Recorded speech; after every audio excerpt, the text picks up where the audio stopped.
Hey, everybody.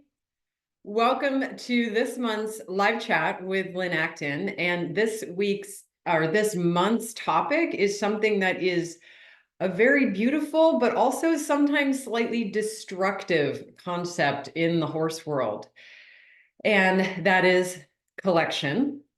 And let me give you a quick roadmap of what Lynn and I are hoping to cover in the chat. We're going to talk a little bit about the concepts of collection and why we may or may not want to pursue that ideal with our horses, and some of the physiology behind asking our horses to travel in that way. And then lastly, as always, we'll offer some really practical tips and exercises for you all to implement at home. So to kick things off, as we get rolling, Lynn, I wanted to ask you, because I was in a symposium years ago, and the clinician asked the audience, where does collection start? And there were all kinds of answers, as you can imagine. You know, some people said in the hindquarters, some people said maybe the rider's position. What's the first thing that comes to your mind when we talk about this concept of collection with horses? Where does that start? I think that technically most people would say it starts in the hind end, but I would say it starts before that. It starts with having your horse balanced and being able to balance with your horse, because you can't possibly ask a horse to balance until you can stay out of his way and help him balance himself. That's perfect. This clinician's response, which I thought was like so obvious but so perfect, was the mind. It starts in the horse's mind. Mhm. And I know that sounds simple, but I see so many, especially young horses or horses that people have purchased for a certain sum of money. So that comes with a level of expectation. Sometimes the horse is going to perform at a certain level. And let's say the horse is really spooky or tense or sour, grinding the teeth or whatever. And the people are still trying to get this ideal of how the horse is moving, instead of just saying, you know what, we're not going to get anything done until this horse is in a good mental state, because that is the reality. There's no way to short circuit that. Yeah, that really is such an important point, because a horse who's tense and uncomfortable can't use his body well. And in fact, is more likely then to get defensive. And that's not going to go anywhere good. We need to have the horse ready to work with us. It seems that collection is something that a horse naturally does when he has a level of excitement going.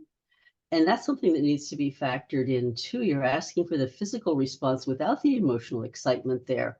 And that's asking for a horse to make a pretty big leap of understanding of what we want.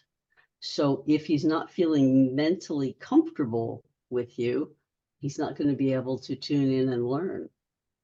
Regardless how talented he is. Absolutely. Exactly. Yeah. Well, let's dive in. I know we have some slides. I think I've got the share setting enabled, hopefully. And I'll just start rambling, but definitely feel free to interject me. I'm fresh off while you get the slides up, I'm fresh off a clinic with Dr. Gerhard Heuschmann, who was a veterinary surgeon for years and years and years in Germany, and actually ended up selling his practice because he realized that the majority of cases he was getting for surgery were training related, from people seeking what we're talking about, which is collection, seeking a particular way of the horse moving, and either trying to take shortcuts or pushing a horse that's young and not capable, or, all the things.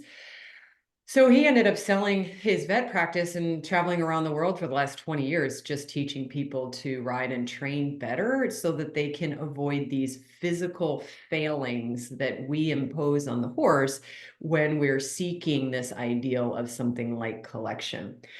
So I'm pretty fired up. And I think, but I'm curious your take on this. I think there's a lot of language in the horse world that has evolved, and I would argue in a good way.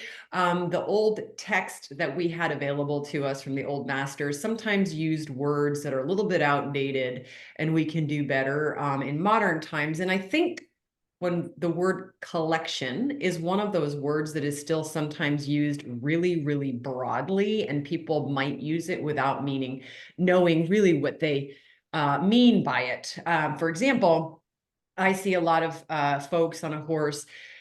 I work with a lot of endurance horses, for example, and maybe the first time you bring one of those horses in the arena, of course, the horse has its head up in the air and it doesn't know how to go through the corners with balance or sort of careening around. And the gaits are, there's no smoothness to the rhythm. It's sort of fast and slow and all over the place.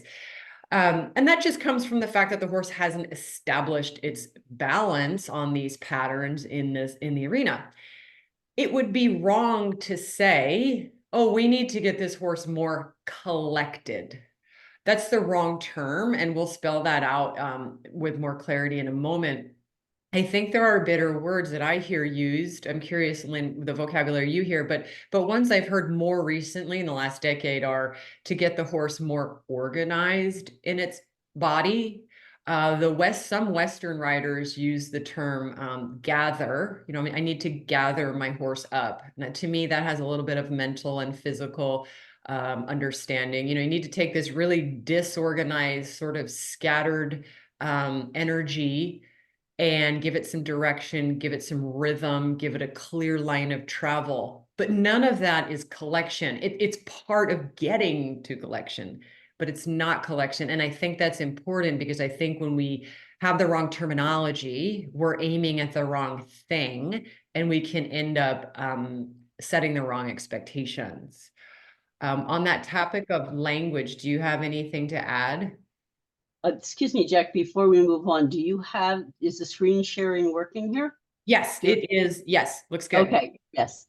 Um, I, I have not heard those terms used, and I would still say gather implies, and to me, a little too much of trying to control what the horse is doing, where I like to think of it more as helping the horse to use his own body better, um, so that he's not reliant on the rider to show him.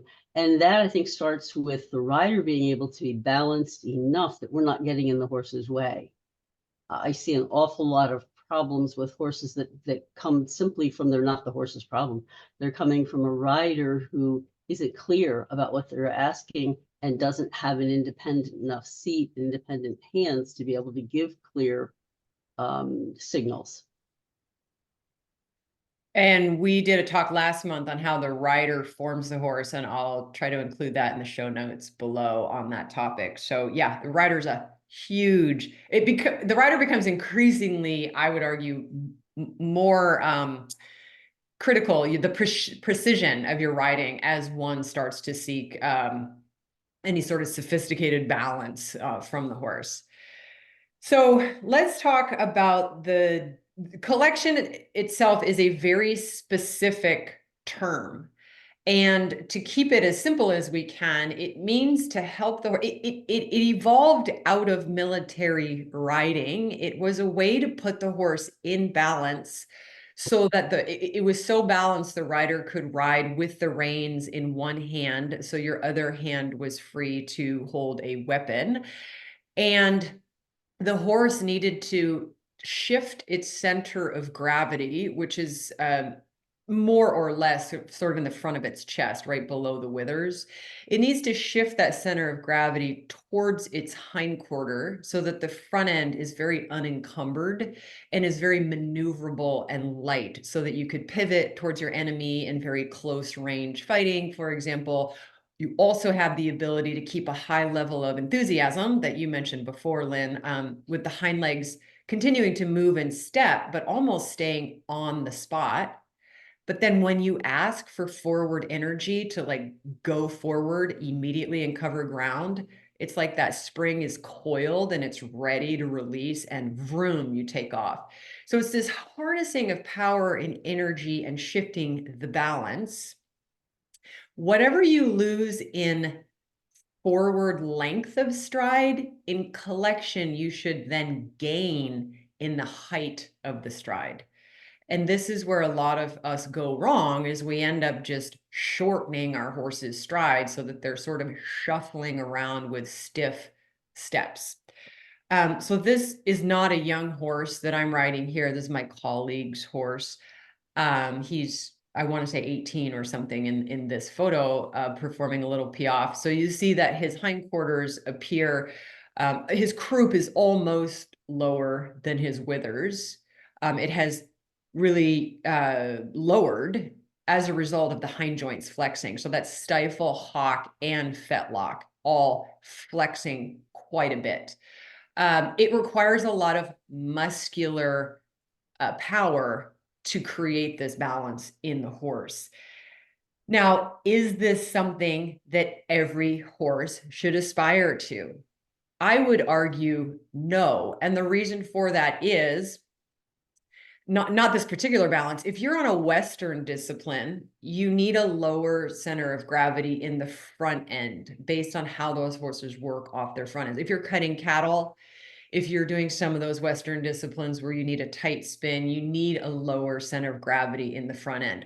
Also, for something like a long distance trail horse, this would be the least efficient way to ride your horse. It'd be very taxing and not an efficient way to cover ground.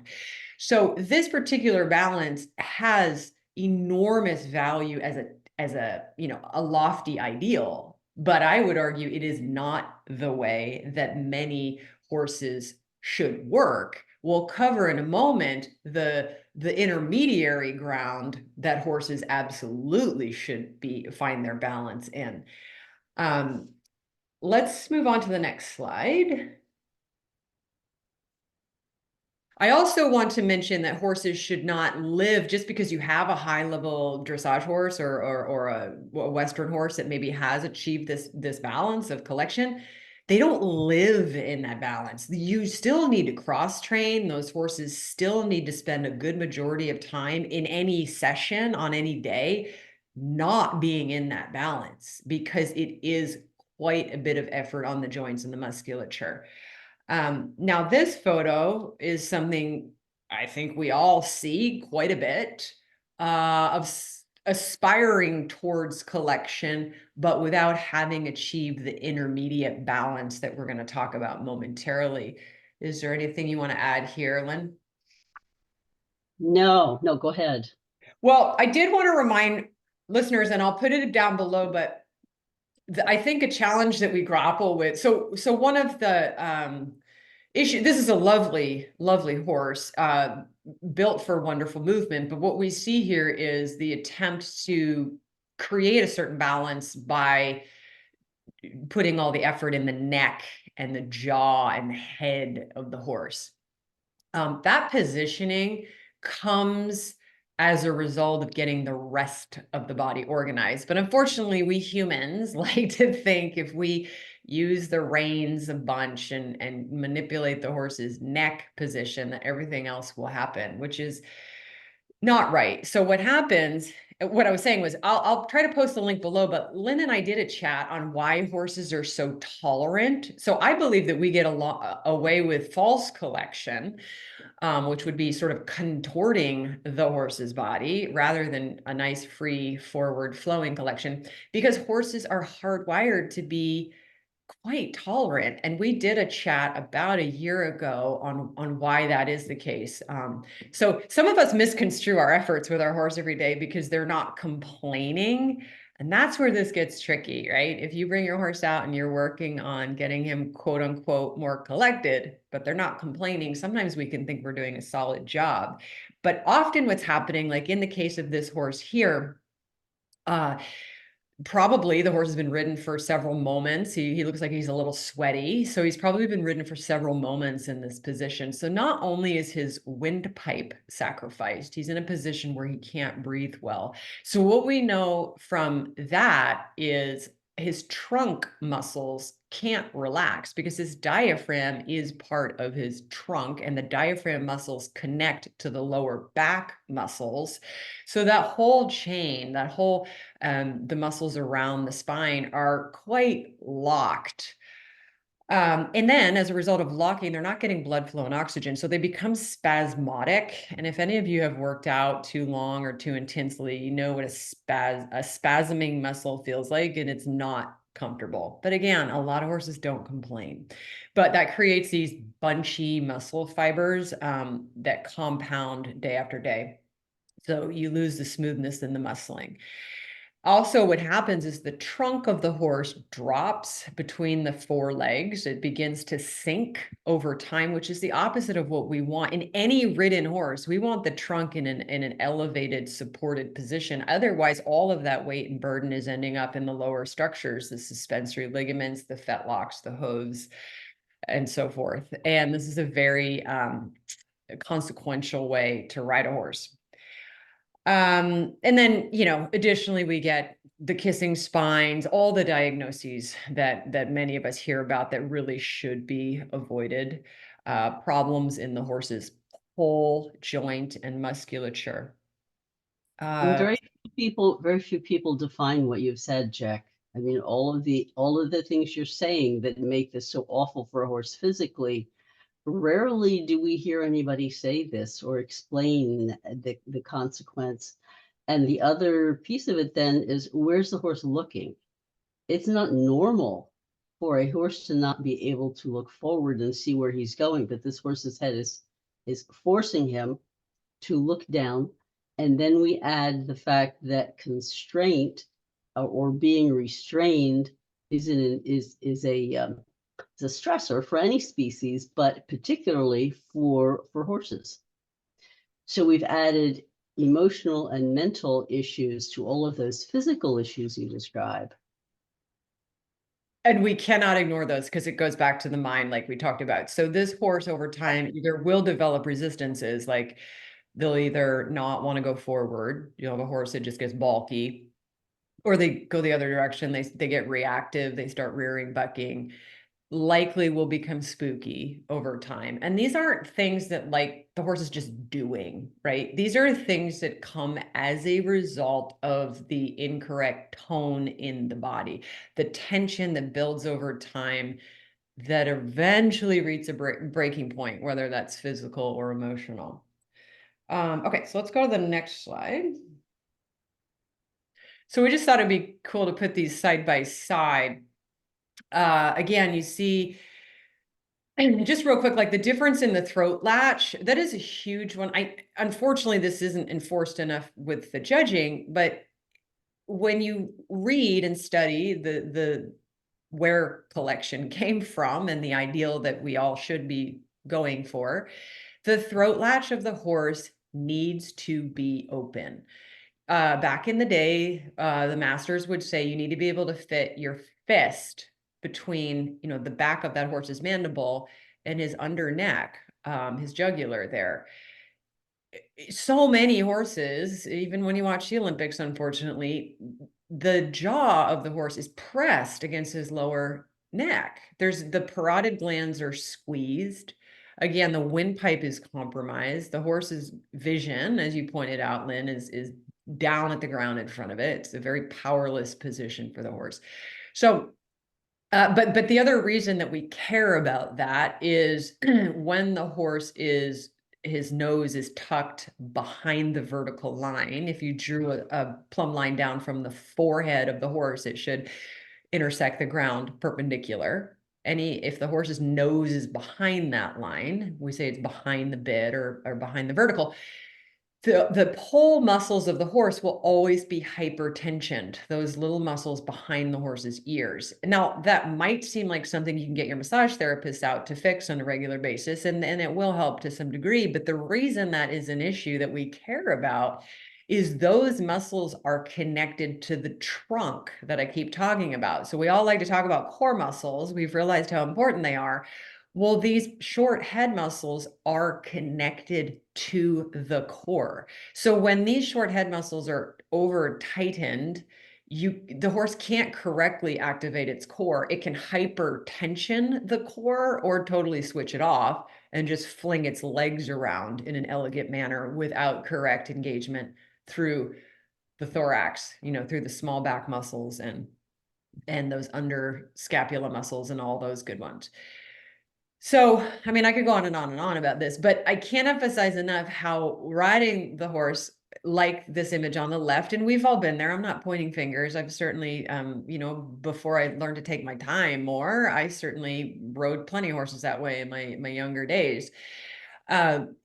You will either hit a performance plateau, or like I said, things will get to a break point, whether that's mental or physical. So, let's move on to the So it next. sounds, Jack, like if you had a veterinarian survey horses who have been trained like the gray that you're riding compared to the bay on the left, that a veterinarian would find, all other things being equal, far more medical and orthopedic problems in the horses who have been subjected to this compression compared to those who've been trained as the horse on the right. Absolutely. And there's plenty of reason to get frustrated, but I am very optimistic right now. The reason I say that is in the past month, I've encountered at least two different veterinarians here in California that were handling clients who had fairly successful dressage horses, higher than third level dressage horses that developed some movement anomalies, not outright lamenesses, but just sort of a lack of performance. Both veterinarians told them it was how the horse was being ridden. And I was very heartened because historically, I think, there's a tendency to just give some injections and carry on, right? And that is so frustrating to me because horses, like I say, they don't complain enough. And so it was very heartening for me to hear the vet say things like, well, you've got a compromise because the trunk is so dropped. You've got some compromised nerve activity here going down into the forelimbs. This horse is very short in its stride, and here's what needs to happen. And this is a result of the right. So I'm very optimistic that we can turn this around and take care of the body better. Yes.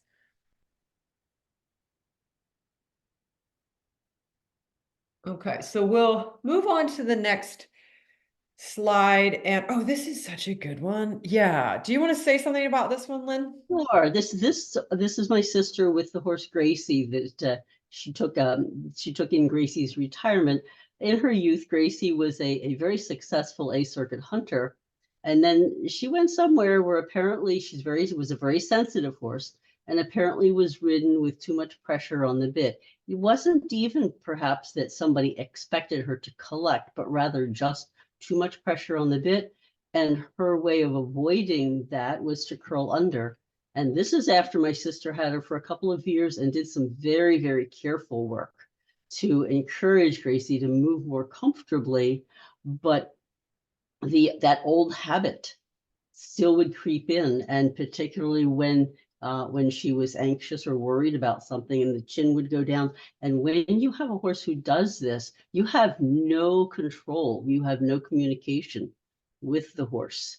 This was a very sweet horse who worked so hard to please. So she was never dangerous. But I've ridden a horse who did this and could get very dangerous because he knew that you couldn't tell him anything. He could do whatever he pleased.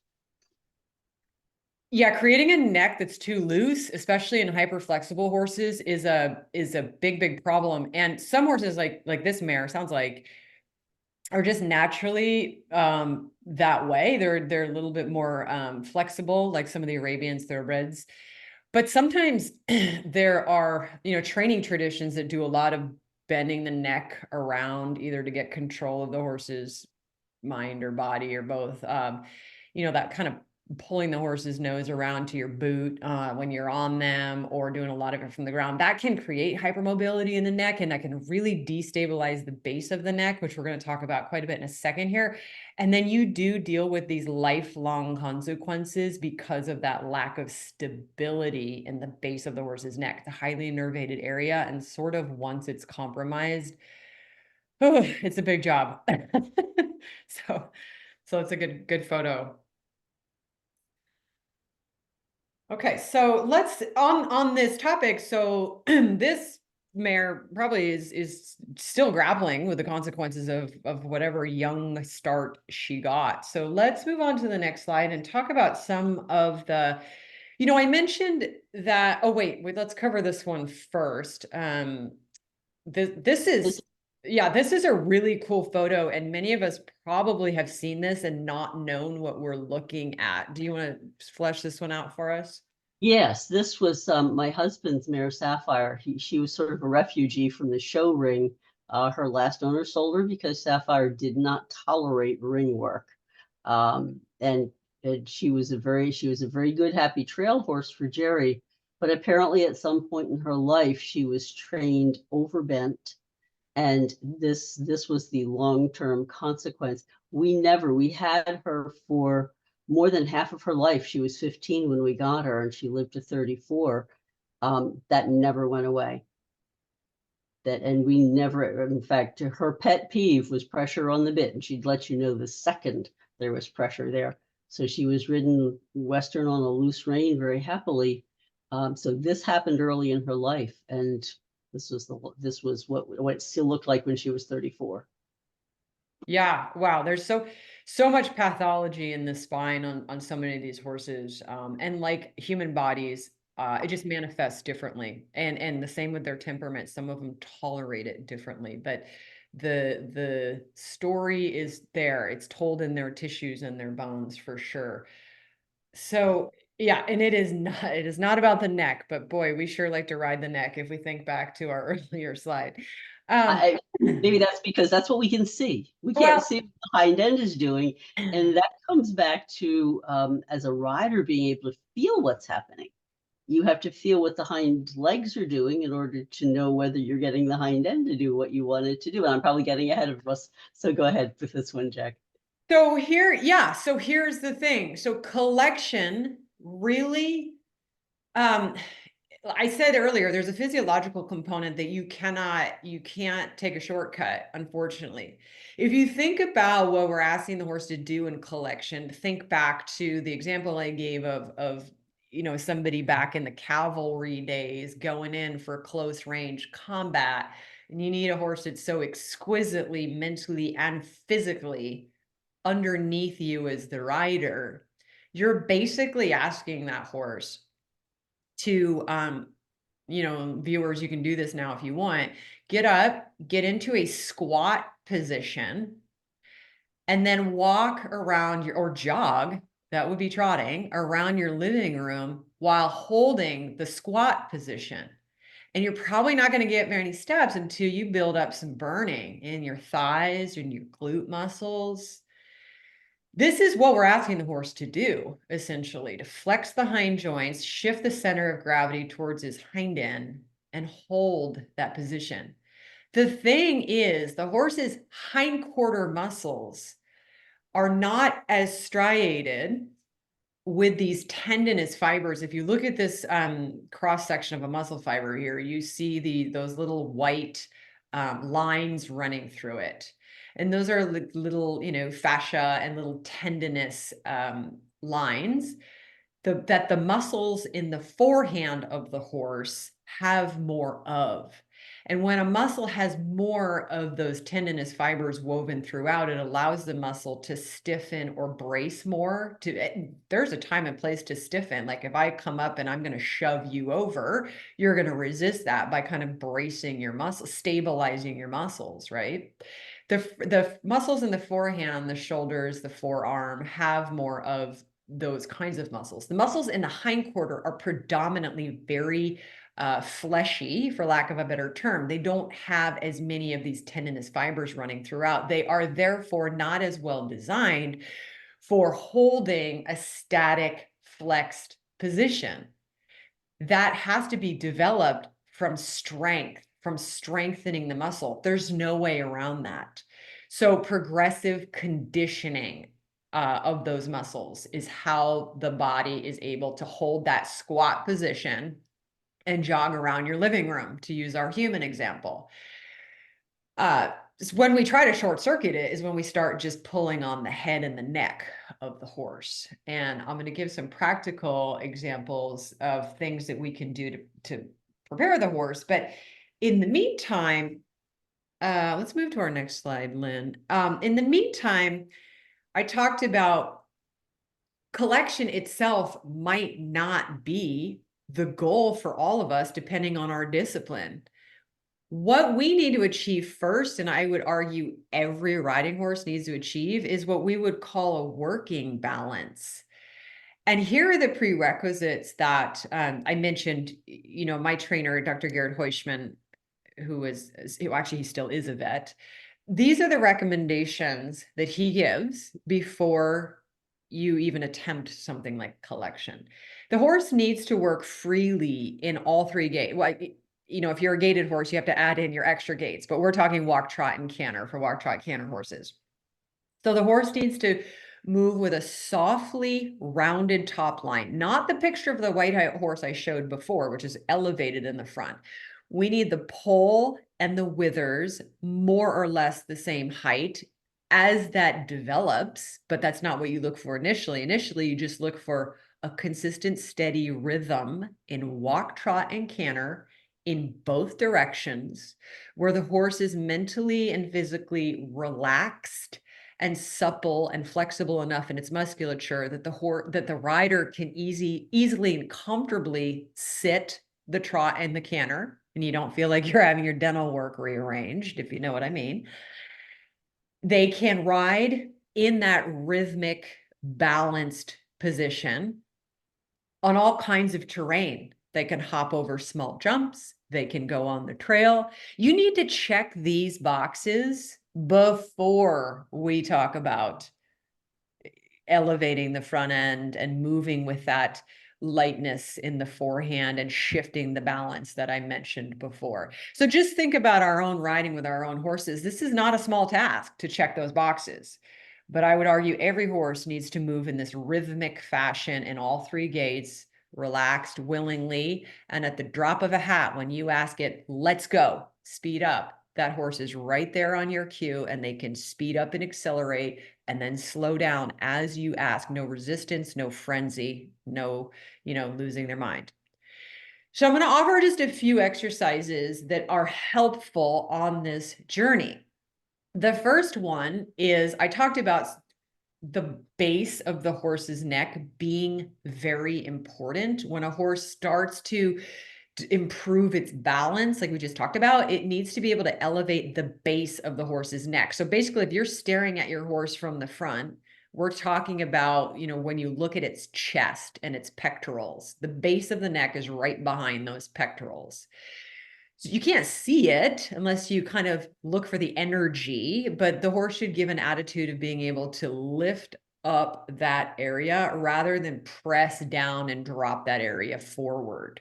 And so a simple serpentine in hand, like I'm demonstrating in this photo, this is just a walking serpentine. You're making like 3 steps on each side of your loop. So 3 steps to the right as this horse is showing, and then 3 steps to the left. And I'm sort of gently bending his spine from side to side without over bending the neck. You'll see that the horse's neck is in line with his back. It's not bent more than his back is. There should be a nice even curve through the horse's body. What this helps the horse do is draw its scapula back. When you're serpentining, the scapula on the inside of the bend needs to draw back as they learn to do this. When it doesn't go well, what's going to happen if you're walking in front of them, like I'm doing here, is they're going to try to like plow right over the top of you.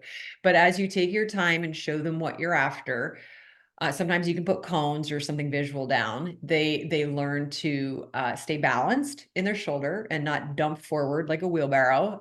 And then that helps them activate the base of the neck and lighten the scapula. So again, very simple exercise, but very, very useful. And we're not compressing the neck, right? Okay, let's move to the next little exercise here.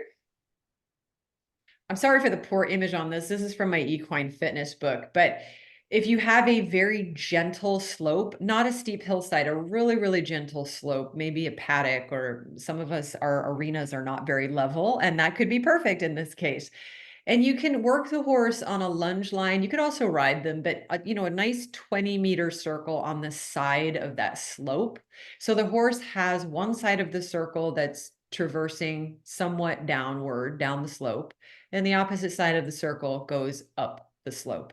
And by doing that, they have to naturally shift their balance. But if they keep a steady rhythm and they don't just speed up like a bowling ball going down the slope, they have to sort of teeter-totter their weight back and forth. And this ability to do that in a nice, relaxed state of mind and stay rhythmic really sets them up nicely to do this with a rider and begin to put those building blocks in place for collection. And again, you're out there using natural terrain. This is an awesome, very cool way to improve your horse's balance. Okay, and we'll go on to the next one. And then you've heard me previously wax poetically about canter, but the reason that canter is so valuable for improving the horse's balance and working towards collection is as to stay on that teeter-totter idea or reference is every single stride in the canter, if the horse has a relaxed neck and we're not gripping onto the reins, we riders, the weight of the forehand, the weight of the horse rocks forward onto its front legs, and then the horse has a moment where it springs off the ground and goes airborne. And in that moment, we hope for the weight to shift onto the hind end as they develop, right? So there's that natural shifting of balance, but also we've covered this in previous talks, the canter really tones the abdominal muscles and the lower back muscles where the diaphragm ties into the horse. So in terms of strengthening and toning the trunk of the horse and allowing it to lift up, canter is one of our most valuable exercises, and it is one many people do too infrequently when they're compressing versus collecting the horse. I do want to point out in this photo the lightness in my inside rein. I'm not giving myself a pat. This was just a well-timed photo. Let me put it that way. Oh, But no, it's perfect. You can see that you're not holding the rein, and the horse is bending ever so slightly. You can see that he's on the right lead and bending ever so slightly from nose to tail in the direction of travel. yes, All looks very smooth and comfortable and natural. yes, and so this would be on its way to collection. In a dressage horse, this quality canter still wouldn't be considered collection, because remember, collection is a very specific term. But this horse shows a nice working balance, like I was just referencing. And this is something I believe all riding horses should spend some time, not all time, but some time working towards. And then let's move on to our final slide, because it's a fun one, to wrap up here, Lynn. And this is Bronze, and as an Arabian, he very much had that tendency you referred to early on to want to tuck his chin in and get behind the bit. And that was something that I worked on very carefully in my lessons with my instructors, how to encourage him to move forward and to carry his head. And clearly this is not, where we are aiming for collection, but this was a balanced, comfortable canter. And I love this photo and wanted it to be our last one, because in our short time left here, I cannot tell you enough. And I've spent the last 15 years studying the physiology and working with vets, and this is very important to me to keep horses sound. This is what fires me up. I can't tell you how many times I tell people whose horse is not ready for collection, I tell them, don't worry about where the head and neck is. And in this photo, you see the rider not worrying that this horse doesn't look like a magazine photo. It's so important. Remember our prerequisites. Before the horse can just move rhythmically on a very light contact in all the gaits on different terrain. I love that this horse is out on the grass. You're not ready to talk about collection or expecting that the head and neck will take care of itself when we develop rhythm, clear line of travel, getting the quality of the gaits organized. It has nothing to do about the head and neck position. that creates a sound horse. The head and neck will take care of itself because it's connected to the rest of the trunk, like I've been emphasizing. And that's why I love this picture. I need more people to not, don't worry, it'll happen. The neck will come, it'll come, but don't worry about it in this moment. And so this is a beautiful place to wrap up. And to your earlier point, he was still sound at the age of 30 when he got cancer. See, that's how it should be. So as always, drop your questions below. We'll answer any that we can. And thank you so much for tuning in this time. Bye, Lynn. Bye.